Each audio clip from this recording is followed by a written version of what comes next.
Let me describe the Square Enix press conference, and calling it a press conference is generous, in one word: unnecessary. Square Enix gave us a brief update regarding their upcoming titles in a pre-recorded 30-minute presentation, more akin to a Nintendo Direct than an actual press conference. That doesn't necessarily has to be a bad thing. Take EA's boring and drawn-out showcase as an example. In direct comparison to EA, Square Enix at least eliminated filler sections and respected our precious time, of which we have fairly little during E3. So for that reason alone, Square Enix scores higher than EA, because EA's conference sure as hell didn't feature more content than this one.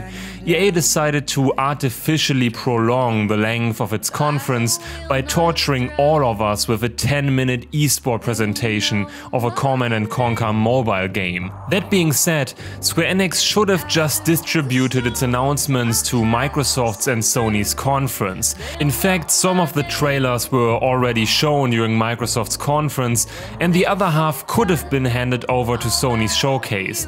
Just like Bethesda's E3 2017 showcase, this entire thing felt awfully useless. Since it was brief and precise, I have to rate this conference higher than EA's. Now that I think about it, my 4 out of 10 score for EA is probably still too generous. Once E3 is over and I can compare all press conferences, I'm going to revise some of my scores. As I said, my E3 reaction videos only capture my immediate, unfiltered impressions after a press conference. For now, EA still has a 4 out of 10, which means I'm forced to give Square a 5 out of 10.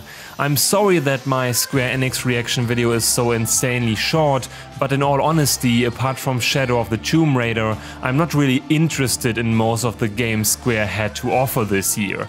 I know there are plenty of Kingdom Hearts fans out there. Hopefully you are not mad with me, but I really don't feel qualified enough to make any final judgments regarding this series. Every single time I'm watching Final Fantasy characters interact with Goofy and Mickey, I'm just confused. As for Shadow of the Tomb Raider, the gameplay appears to offer small tweaks and improvements as one would expect from a sequel.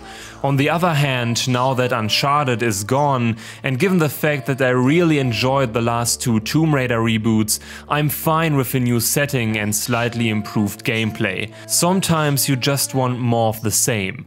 Shadow of the Tomb Raider is such a case for me.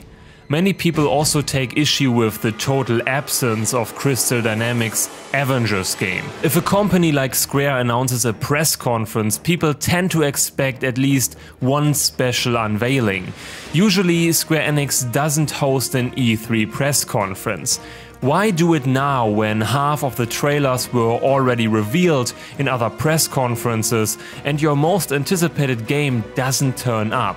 Be that as it may, you can expect to see my Ubisoft and Sony reaction videos sometime tomorrow.